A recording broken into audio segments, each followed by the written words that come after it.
Alright, I've got my materials ready to go. I've got my sketchbook with watercolour paper, got 2 brushes, a size 2 and a size 0, both sable hair brushes. I've got my warm water jar, or my warm colours jar, and my cool colours jar for mixing, and I've got my palette full of paint that I've squeezed in there previously from watercolour tubes and let them dry. Got a whole video about watercolour materials that I will link here for you if you haven't watched it yet.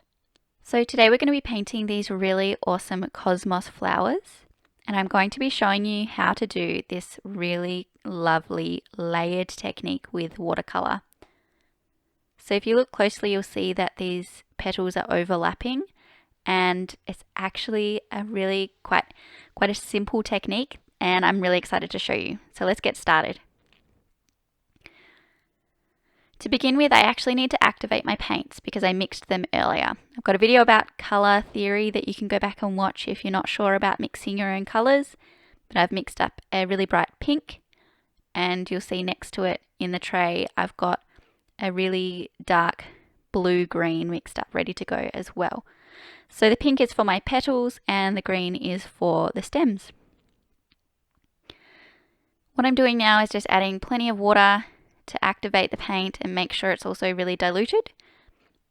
And I'm also going to add some water to my green to make sure that that's activated too.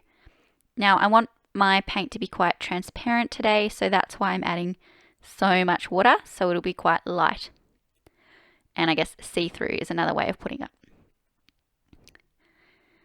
So I'm picking up the pink on my brush and painting some petals with my C-curved technique, which I've shared in another video all about brush strokes. If you haven't watched that yet, this might all seem a bit fast and confusing, so make sure you go back and watch that just to get your head around these brush strokes that I'm doing.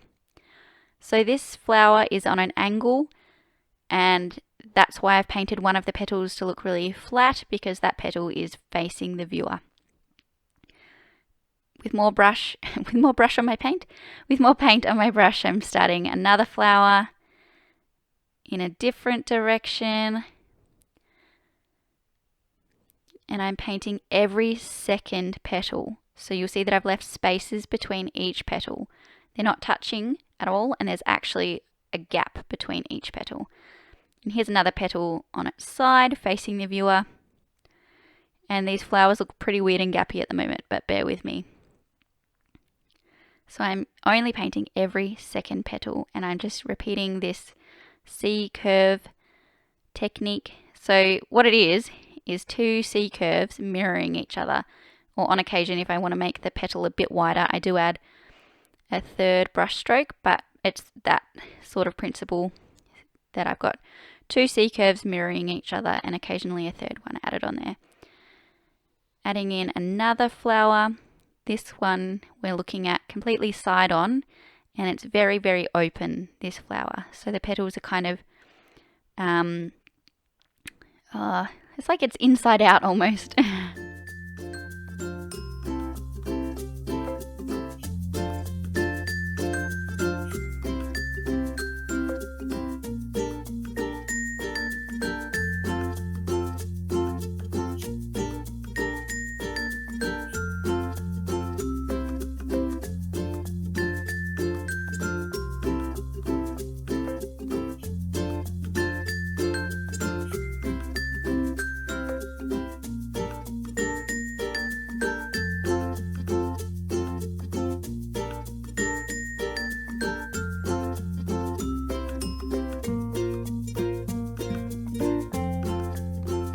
So we're going to allow that to completely dry.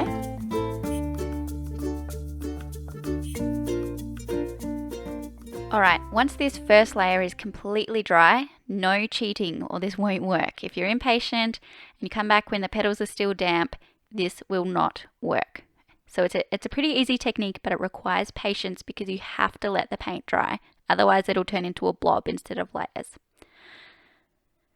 So I'm just repeating the same process as before and popping in the petals, still quite transparent, in between the petals that I painted earlier, and I'm letting them overlap, which gives us that layered effect.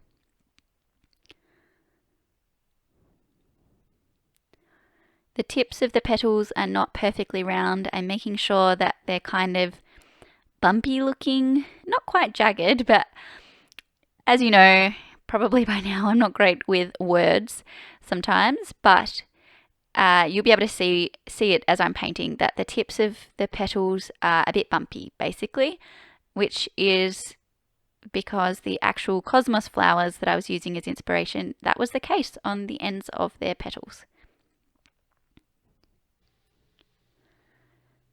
So I'm filling in the spaces that I left earlier between each petal. Some of the spaces were quite big, so the petals I put in there are a bit wider, and that's totally fine. And that space was pretty much non-existent, but that is fine too, because these are loose flowers, and so we're giving the impression of the flower rather than trying to actually paint something super duper realistic, which, as you might have noticed if you've been following me here for a while, with the exception of one semi-realistic rose, everything we've been painting has been pretty loose, which is really fun and great for practicing and getting comfortable with watercolour as a technique. So working on this flower here that is facing us, I've left some pretty huge gaps between the petals, which wasn't intentional, but it just means that I'm filling in the gaps with much wider petals. So perhaps if you're painting along at home on your first layer, you might want to add maybe a 5th petal there, just to make the gaps a bit smaller between those petals on a flower facing you, or you could paint the first layer of petals to be a bit wider. It doesn't really matter though.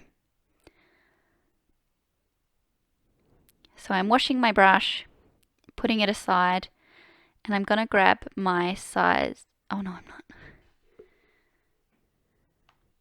So now I'm going to let this layer of paint completely dry again.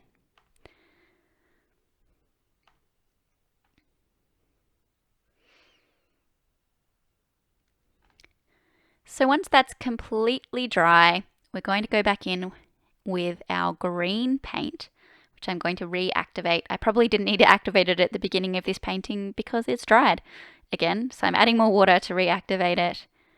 And then I'm going to move down to my size 0 brush.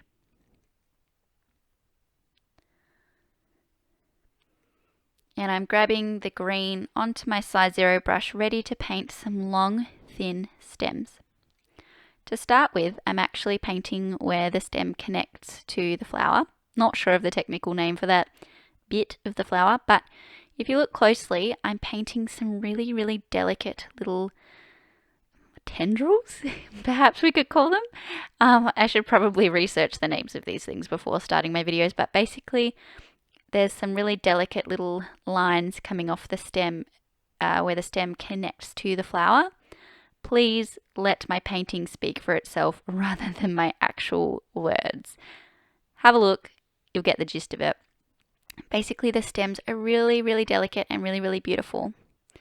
And you can see that mine are not perfect, they're wiggly. I'm deliberately adding wiggles, and that's because they're not perfect out there in nature or in your grandma's garden. If you go have a look, they actually are a bit wiggly and there's no perfect lines at all.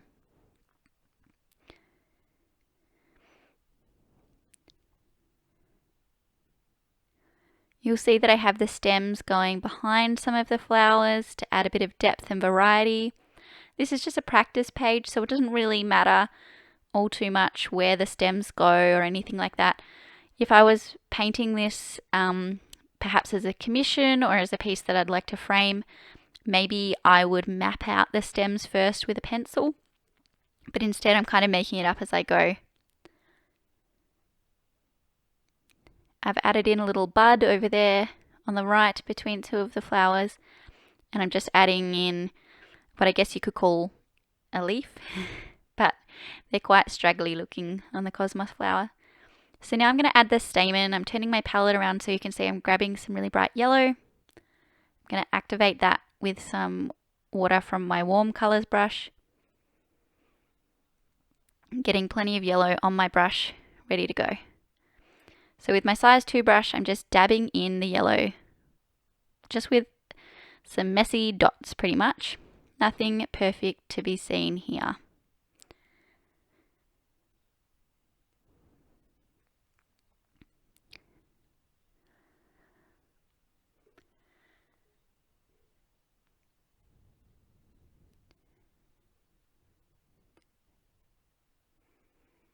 So with my size 0 brush, I'm grabbing some more yellow and I'm just dabbing in some teeny tiny little yellow dots around the stamen, not actually touching the stamen, just to give that really delicate feel. You'll see that the stamen on a cosmos flower has these tiny little dots, again, words, around the stamen.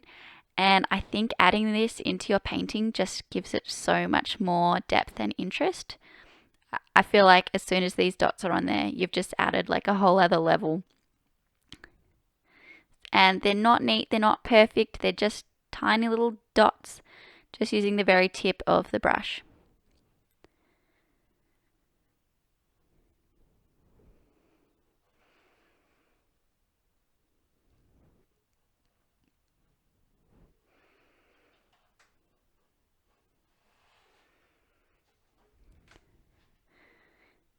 So now I'm going back around to grab some more of my green.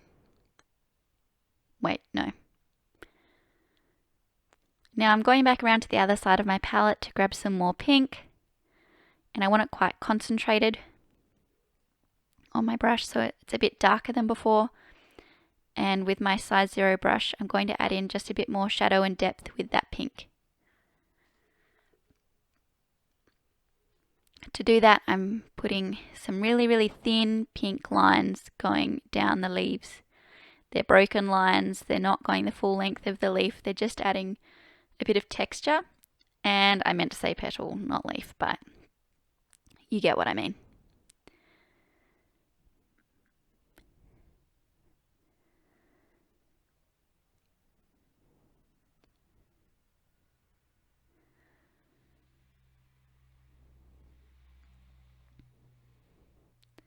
So I'm adding shadow on the bottom of this petal that is facing the viewer.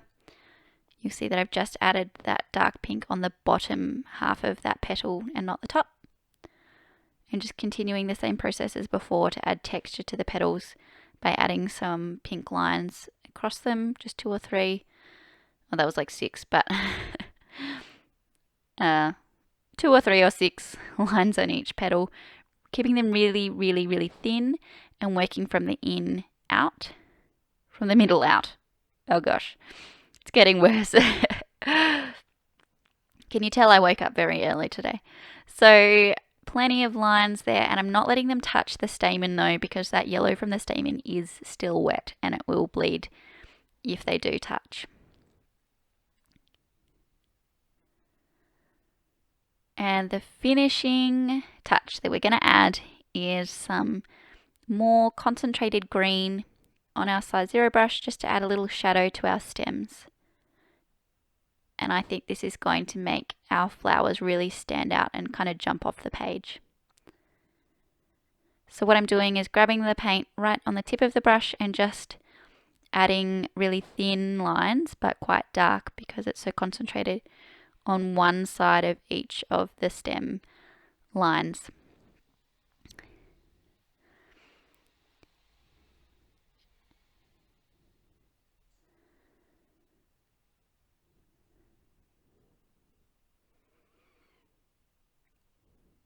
So I'm adding shadow to the left-hand side of all of the stems, which is adding a lot of depth and interest, and it looks amazing.